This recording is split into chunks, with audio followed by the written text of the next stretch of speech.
Baik,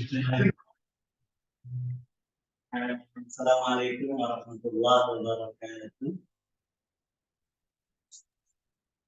Waalaikumsalam warahmatullahi wabarakatuh.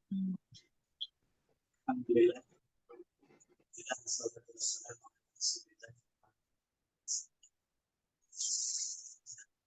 Alhamdulillah pada siang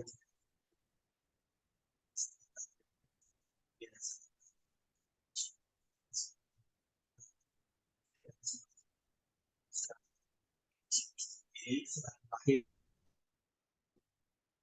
luar biasa di Usmul Quran yang insya Allah pada kesempatan siang ini adalah sharing bersama menggali satu hikmah di antara hikmah yang Allah berikan. Ya ada. Sebentar saya belum masuk. Oh belum masuk suara. Cek bisa berapa sekarang? Suaranya cukup tidak terdengar. Saya Bunda.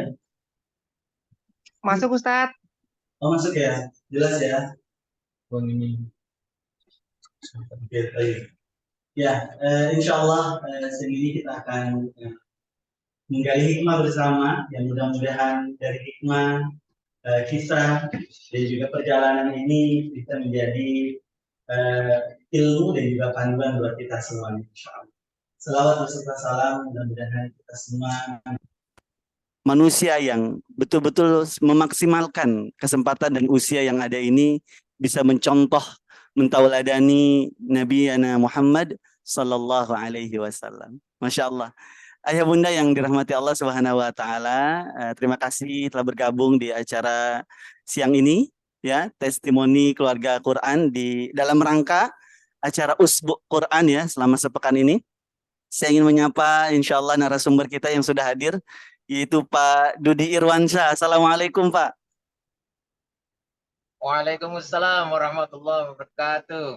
Masya Allah. Terima kasih jazakumullah khair Pak Dudi telah menyempatkan waktunya, Masya Allah di tengah aktivitasnya. Masya Allah. Saya lihat ini di belakangnya ini sedang di dalam pesawat sepertinya ini, Masya Allah. Ya, Masya Allah di tengah-tengah kesibukannya. Baik, dimulai Ustaz? Baik, ayah bunda yang dirahmati Allah Subhanahu Wa Taala, insya Allah siang ini saya akan menggali hikmah dari salah satu wali murid ya yang sudah ada di tengah-tengah kita ya, Pak Dudi Irwansyah. Sebelum saya mulai bertanya-tanya, mungkin sedikit saya menyampaikan ya tentang beliau. Pak Dudi Irwansyah ini wali murid dari Ananda Aliando, kelas 3. Profesi beliau saat ini adalah instruktur pilot, Masya Allah, mengajarkan pilot di dalam kelas dan simulator untuk bagaimana mengoperasikan pesawat terbang. Masya Allah, ayah bunda ini untuk jadi pilot aja udah susah ya Pak. Ini jadi instrukturnya, Masya Allah. Luar biasa ini, luar biasa ya. Profesi yang ternyata nggak terbayang kalau saya Pak. Karena untuk jadi pilotnya saja sudah sulit ini. Nah ini Bapak jauh lebih tinggi ini berpikirnya, luar biasa. Baik, mungkin boleh ditambahkan Pak, sebelum kita lanjut diskusi, ditambahkan aktivitas Bapak hari ini dan seperti apa? Coba boleh ditambahkan Pak. Ya. Fadhal. Bismillahirrahmanirrahim. Assalamualaikum warahmatullahi wabarakatuh. Waalaikumsalam warahmatullahi wabarakatuh. Ya Ustadz dan rekan-rekan semuanya, saya di sini sedang beraktivitas di dalam simulator, di mana simulator ini diajarkan calon pilot untuk menerbangkan pesawat yang sesungguhnya di lapangan. Jadi sebelum lulus dari pelatihan ini, pilot tersebut tidak akan menyentuh pesawat di lapangan di bandar udara karena membawa penumpang yang lainnya. Jadi harus benar-benar kemampuannya benar-benar terasa dan teruji. Begitu. Masya Allah. Jadi Masya Allah. Aktivitasnya melatih untuk menjadikan pilot yang tangguh di lapangan gitu. Masya Allah. Jadi lisensinya di sini ya Pak ya, justru ya sebelum lolos ya. Betul. Masya Allah, Jadi Masya Allah. sebelum calon pilot mendapatkan pesawat komersial ini, mereka harus juga lulus dari flying school-nya. Jadi ada tahap-tahapnya. Itu untuk di flying school-nya memang tahap dasar. Setelah mendapat lisensi, dia mau kemana, mau diterima di perusahaan yang mempunyai pesawat yang besar ataupun pesawat yang kecil. Jadi tergantung mereka nanti dapatnya di perusahaan yang mana, di mana jenis pesawatnya itu berbeda-beda. Masya Allah, Masya Allah. Menarik ini, seorang instruktur pilot ya. Putra putri berapa Pak di rumah? Putra putri kami ada 3. Yang pertama sudah duduk di kelas SMA kelas 11, kelas 2 kalau zaman saya gitu ya. Yang kedua adalah SMP kelas 2 jadi kelas 8. Dan yang terakhir adalah di SDIT Asfa Ananda Muhammad Aleando Putra Irwansyah. Jadi total 3 ikhwan, akhwat ya, ikhwan. Masya Gitu, Allah. Ustaz. Oke, Masya Allah. Baik, Pak Dudi. Apa yang membuat Bapak sebagai seorang hari ini instruktur pilot ya, yang sudah punya pengalaman luar biasa, apa yang membuat Bapak akhirnya tertarik dengan Al-Quran hingga Bapak memasukkan anak ke sekolah Quran? Sebetulnya apa yang membawa seorang Pak Dudi ini hingga akhirnya tertarik dengan Al-Quran? Boleh di-sharing, Pak? Ya, jadi di berbagai aspek kehidupan, mau itu entah jadi pedagang, mau jadi pengusaha, mau jadi karyawan, mau jadi pilot pun, itu kembalinya adalah ke Al-Quran. Al-Quran yang kita tahu adalah pedoman hidup ya, bahasa gampangnya itu pedoman hidup manusia untuk selamat di dunia dan akhirat. Dan banyak keberkahan yang terdapat di Al-Quran ini. Di mana mempelajari Al-Quran harus ada ilmunya. Semua tidak bisa asal mengamalkan Quran tetapi tidak memakai ilmu. Nah, itu menjadi mudarat juga akhirnya. Akhirnya anak kami, tiga-tiganya selalu kami sekolahkan di SDIT Sekolah Dasar Islam Terpadu, di mana porsi Islam pada khususnya Al-Quran itu lebih banyak. Jadi untuk membekali mereka dengan Al-Quran, membekali ilmu untuk mempelajari dan mengamalkan dengan baik. Insya Allah saya hakul yakin dengan mempelajari, memakai ilmu yang benar, ilmu yang luas gitu ya, mengenai Al-Quran, akan menjadi keberkahan buat anak kami dan keluarga, termasuk saya dan istri di rumah. Jadi Masya Allah. Balik lagi alasan saya menyekolahkan anak di SDIT Aswa ini untuk pelajari dan mengamalkan Al-Quran dengan segala ilmu yang ada di Al-Quran itu. Masya Allah. Demikian Pak Ustadz. Iya, iya, Masya Allah. Jadi kalau boleh saya gali lebih dalam nih Pak. Ya. Pasti Bapak punya rancangan atau mungkin Bapak punya mimpi dari anak-anak ini yang terutama yang hari ini disekolahkan di sekolah Quran ya. Yang Masya Allah saya lihat anak ini ya, Ananda Aliando, saya lihat sering gitu ya. Kalau saya maghrib itu baru pulang aktivitas ketemu di masjid gitu ya. Dia sudah belajar Quran lagi tuh Pak. Kata saya ini anak Masya Allah ya nggak ada ngantuk atau capek gitu. Nah kira-kira mungkin apa mimpi Bapak dengan istri di rumah dan boleh mungkin sharing kepada kami orang tua di sini. Seperti apa sih memprogram atau mimpi besarnya seperti apa dan bagaimana Bapak membagi peran bersama istri di rumah agar akhirnya mimpi itu bisa terwujud. Jadi mimpi kami sangat sederhana, menjadikan anak kami itu khotmil Quran, menjadi anak hafiz Quran, bukan hanya didapat dari sekolah saja yang dari pagi sampai siang mungkin ya, tetapi yang lebih banyak porsinya itu di rumah. Untuk pembagian istilahnya tanggung jawab, tugas, karena saya pribadi sebagai kepala keluarga untuk mencari nafkah, saya terus monitor dari kegiatan-kegiatan pekerjaan saya, dan yang membimbing langsung adalah istri saya, ibunya, bundanya. Jadi mimpi kami anak kami menjadi yang hafiz Quran, yang mengerti Al-Quran dengan ilmu yang benar dan mengamalkannya. Insya Allah menjadi keberkahan bagi kami dan membanggakan bagi kami mempunyai anak yang pandai dalam ilmu Al-Quran, tentunya dengan hafalan-hafalan yang banyak juga hafiz. Begitu Masya Mas. Allah, Masya Allah, ya. Jadi, Makasih. jadi detailnya nanti pas dari sekolah kami lanjutkan di ada pelajaran tambahan mengenai belajar ngaji itu sebelum maghrib sampai setelah isya, kami sekolahkan begitu. Di samping ngaji bersama keluarga.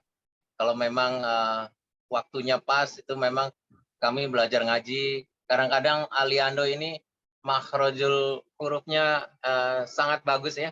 Kadang-kadang membenarkan kami sebagai orang tua yang Masya Allah. mungkin ya mungkin pakai ilmu yang lama gitu, jadi kurang fasih itu. Ain itu udah fasih sekali. Terus sin saya dibenarkan juga sama Aliando dengan polosnya. Jadi itu menjadi suatu kebanggaan ya. Terharu saya. Dan memang Masya itu Allah, yang benarnya gitu loh. Masya Allah. Jadi sangat bahagia sekali Pak Ustadz. Masya Gitu Pak Allah. Ustadz. Ya, jadi Ya, ini menarik Pak dan bisa menjadi hikmah buat yang lainnya karena pasti ya. Bapak banyak aktivitas di luar rumah. Jadi buat ayah-ayah yang lain atau ibu-ibu yang lain, bagaimana bisa program di rumah juga tetap bisa berjalan. Nah, jadi tadi programnya adalah setelah sekolah itu di rumah ada ya Pak dari sebelum maghrib sampai ba'da isya ya Pak ya. Iya, sampai Bada Isa, betul. Itu tapi sesekali juga kumpul ya Pak. Kalau lagi kumpul di rumah bareng-bareng ya sama orang tua gitu ya. Betul. Apalagi ada tugas-tugas dari sekolah menarik juga kan. Disuruh merekam atau Iya, membaca sekedar tilawah, dan itu harus dikerjakan. Dengan kalau hanya mengerjakan saja ya nggak nggak pas juga. Jadi kami juga harus memperhatikan, harus mendengarkan, harus ikut membaca gitu kan. Masya Jadi Allah, keberkahan buat semuanya, buat kami Masya Allah, sekeluarga gitu. Alhamdulillah. Jadi Masya Allah Pak Dudi Alhamdulillah. masih masih Allah kasih kesempatan untuk terus mengawal gitu ya Pak ya, dan juga mendampingi ya, Insya saling Allah, Pak. berbagi Insya peran. Allah. Masya Allah. Ya, ya. Baik, Pak Dudi. Eh, Selama Bapak atau Aliando di Ashfa gitu ya, mungkin bisa di-sharing ke kami kesannya atau ada hal apa yang berbeda atau yang mungkin bisa merubah Quran ini gitu ya, suasana atau ada enggak sih yang bisa yang dirasakan di rumah ketika anak-anak, kalau tadi kan mungkin oh anak-anak Aliando bisa mengoreksi bacaan. Nah, selain itu mungkin ada nggak Pak? Dari sisi keberkahan atau apa mungkin bisa yang Bapak rasakan bersama istri dan keluarga dari keberkahan Quran ini? Ya, keberkahan yang kami rasakan sangatlah besar kalau kita jelaskan satu-satu ya. Jadi dari keberkahan membaca Al-Quran, pekerjaan saya terasa lebih mudah gitu. Dan kalau di rumah, kalau anak pulang ngaji terus sedang mengaji, itu ada ketenangan jiwa. Masya Jadi Allah. yang urusan-urusan di luar ya sudah padam dengan anak-anak mengaji gitu, Pak Ustadz. Terus untuk keberkahan yang lain memang banyak sekali yang dirasakan dengan titipan Allah berupa anak ini memang luar biasa gitu. Jadi rezeki itu memang bukan dari hanya pekerjaan, tetapi dari kesehatan, dengan tetapnya saya sebagai kepala keluarga terus beraktivitas, begitu Pak Ustadz. Jadi banyak sekali keberkahan-keberkahan yang didapat. Saya capek, lelah dari kantor, pulang ke rumah, ada anak, ada istri yang menyambut saya, apalagi dari mana, dari ngaji, terus ini ada tugas, kami bacakan, saya lelah-lelah, tetapi tetap memonitor Aliando, direkam, jadinya keberkahan jiwa yang paling besar yang kami rasakan, Ustaz. Masya Allah. Jadi Alhamdulillah. alhamdulillah ya Pak. Jadi apa? Otomatis Al-Quran itu menjadi apa ya? Menghilangkan seluruh keletihan. Jadi otomatis solve ya. Ya gitu ya. Jadi kita Ya, pulang sekolah, anak sedang ngaji, istri sedang ngaji, itu menjadi hal yang menghilangkan seluruh kepenatan, Masya Allah. Jadi obat betul. gitu ya Pak ya. Iya, Ya, obat. mungkin saya minta satu lagi ya sebelum yang terakhir. Apa yang membuat apa ya kedepannya gitu ya, seorang Pak Dudi, seorang ayah gitu ya, kedepannya dari proses perjalanan anak-anak yang hari ini masih kecil gitu ya, yang hari ini mereka sedang semangat belajar Al-Quran. Pak Dudi sekarang sebagai seorang pilot gitu ya, tentu pasti menginginkan generasi setelahnya, generasi keturunannya ingin lebih baik gitu ya. Kalau tadi di awal Pak Dudi mengatakan semua orang pasti butuh Al-Quran, apapun profesinya. Ya. Apa yang ingin Pak Dudi sampaikan, mungkin pesan-pesan buat kita semua orang tua gitu ya, buat para asatidz di sini juga, kedepannya baik untuk Aliando dan anak-anak yang lain, dan juga pesan untuk orang tua juga, bagaimana program yang sudah berjalan ini dan agar lebih efektif dan juga kedepannya, baik Ya. perencanaan ataupun mungkin strategi Bapak. Tafadhol Pak. Ya, jadi yang kami rasakan program ini sudah cukup baik ya, dari pembelajaran mengaji dari awal step-stepnya sampai hafalan ataupun tilawahnya sampai membacanya, hafalan juga itu seperti yang kami rasakan dari ketiga anak kami memang sudah juz 30, di mana mungkin orang tuanya saya pribadi belum hafal gitu ya, tapi terus jadi pemacu gitu buat menghafalkan Al-Quran. Itu yang pertama sudah baik. Kedepannya tolong dijaga untuk hafalan-hafalan dari murid-murid Asfa sendiri, terus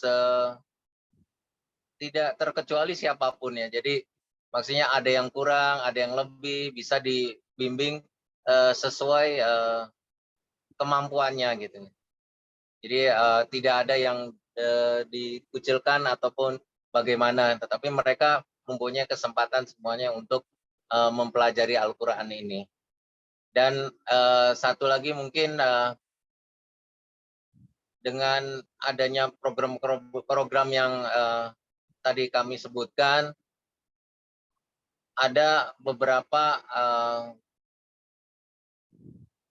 semacam ujian atau tes yang lebih ketat lagi dari anak-anak mengenai Al-Quran ya, bukan hanya matematika, bahasa, tetapi ujian Al-Quran itu diperlukan. Jadi proses pembelajaran itu ada ujiannya, ada tesnya. Kami yakin ada, tapi mungkin lebih diintensifkan lagi gitu. Terima kasih. Masya Allah. Tiba-tiba saya terlintas satu pertanyaan nih Pak. Sebelum pertanyaan Iya, saya terakhir. iya, nggak apa-apa Pak. Nggak apa-apa ya Pak Dudi ya. Iya, Pertanyaannya gini iya, Pak. Di luar sana mungkin ada orang tua atau pemahaman di masyarakat kalau menyekolahkan anak di sekolah Islam atau sekolah mungkin yang bobot Qur'annya lebih banyak dibandingkan umumnya nih Pak, apalagi Qur'annya gitu ya. Banyak orang-orang di iya. luar sana masih mempertanyakan, nanti mau jadi apa anaknya gitu. Nah, seorang instruktur pilot senior ya, melihat kira-kira korelasi nih Pak, kalau misalnya nih ada anak yang basicnya Bapak melihat, oh ini SD-nya Quran, SMP-nya Quran gitu ya. Terus ikut tes calon mahasiswa untuk Iya. ambil pilot itu gimana Pak? Kira-kira Bapak melihatnya? Nah, jadi eh, kenapa anak kami disekolahkan di sekolah Islam terpadu untuk mempelajari lebih Al-Quran dibandingkan ya dengan sekolah-sekolah umum atau negeri gitu. Kami yakin dengan adanya Al-Quran ini adalah suatu basic gitu, suatu dasar pembangunan karakter dan pembangunan dia untuk belajar lebih lagi karena Al-Quran ini segala ilmu ada di situ semua gitu. Dan yang saya yakini gitu ya, memang ini berbicara dengan keimanan seorang itu. Kalau kita yakin, beriman bahwa ini ada keberkahan, nah disitulah ada jalan. Karena tidak ada orang pintar kalau misalnya itu disebut sukses kalau memang tidak beradab. Adab itu adanya di Al-Quran. Akhlak itu adanya di Al-Quran. Sepintar-pintarnya kita mau sampai profesor, S1, S2, S3, profesor, tetapi kalau tidak berakhlak, ya percuma bagi kami gitu. Jadi marilah pada orang tua Muslim yang lainnya, cobalah dari kecil untuk mendidik Al-Quran sejak dini, karena itu pondasi. Kalau pondasinya rapuh, nanti kedepannya bagaimana? Masya Banyak Allah. tantangan-tantangan yang akan dihadapi nantinya di tahun-tahun ke depan begitu, Pak Ustadz. Masya Allah. Jadi insya Allah bukan jadi penghambat atau penghalang ya Pak ya, insya Allah ya. Bukan, jadi Justru pondasi pondasi malah. utama ya. Pondasi pertama jadi. Masya Allah. Ya, baik. Terima kasih jazakumullah khair. Mungkin terakhir nih Pak. Terima kasih banyak Ya. untuk sharing-sharing siang ini. Mungkin boleh disampaikan beberapa kalimat sebagai statement closing gitu Pak buat kami para asatidz ya dan juga para wali murid yang menyimak dan juga nanti kita akan share video ini di YouTube dan juga di Instagram. Ya, kami sebagai orang tua dari salah satu anak didik SDIT Ashwa mengucapkan pertama terima kasih sebanyak-banyaknya atas program pendidikan yang sudah dirancang oleh lembaga untuk mendidik anak kami dengan fondasi Al-Quran. Dan untuk kami dan para orang tua yang lainnya, tetaplah yakin bahwa program-program yang dilakukan oleh lembaga pendidikan SDIT Ashwa ini sangatlah baik. Begitu pula untuk pengurus-pengurus SDIT Ashwa lebih dapat meningkatkan selain daripada ilmu Al-Quran ini dengan ilmu dan umumnya dan teknik yang terupdate gitu. Jadi tidak ketinggalan zaman atau kita bisa dibilang kuno atau klasik gitu ya. Jadi kita tetap mengikuti perkembangan zaman yang baik. Jadi itu kalimat terakhir saya terhadap kami sebagai orang tua, kami sebagai orang tua wali murid, dan untuk para guru dan pengurus SDIT Ashwa. Terima Masya Allah. kasih. Jazakumullah. Masya Allah, jazakallah khair. Jadi pesan terakhir saya garis bawahi adalah semoga generasi Quran ini bisa mengikuti perkembangan zaman dan selalu ter-up to date. Tapi Betul, tetap menjadi sosok betul. pribadi yang Qurani, yang kuat dari Nah, segi betul. pondasi dan mengikuti perkembangan zaman. Seperti itu ya Pak ya, Masya Allah. Betul sekali, Pak. Sesuai perkembangan zaman dengan tetap pondasinya Qurani. Masya Masya Allah. Allah. Masya Luar Allah, biasa. jazakumullah khair katsira kepada Pak Dudi, sharing-sharingnya. Banyak hikmah yang bisa kami dapatkan pada kesempatan siang ini. Kami ucapkan hanya Allah yang bisa membalas kebaikan Pak Dudi. Semoga Allah jadikan kita semuanya, keluarganya Pak Dudi, anak-anak, ya sehat selalu, dimudahkan segala urusannya, dan kita semua dijadikan keluarga yang Qurani. Amin, amin. Ya Rabbal Amin ya Alamin. Rabbal Alamin. Baik Ayah Bunda, ya insya Allah kita cukupkan pada kesempatan siang ini ya testimoni dari Pak Dudi, dari Pak Ayahanda dari Aliando. Insya Allah kita akan ketemu lagi besok. Acara pada kesempatan siang ini kita cukupkan. Mari kita akhiri bersama-sama dengan ucapan hamdalah. Alhamdulillahirabbil alamin. Subhanakallahumma wa bihamdika asyhadu an la ilaha illa anta astaghfiruka wa atubu ilaik. Jazakumullah khair kepada semuanya Ayah Bunda. Akhirul kalam. Wassalamualaikum warahmatullahi wabarakatuh. Waalaikumsalam warahmatullahi wabarakatuh. Syukron Ustaz. Jinli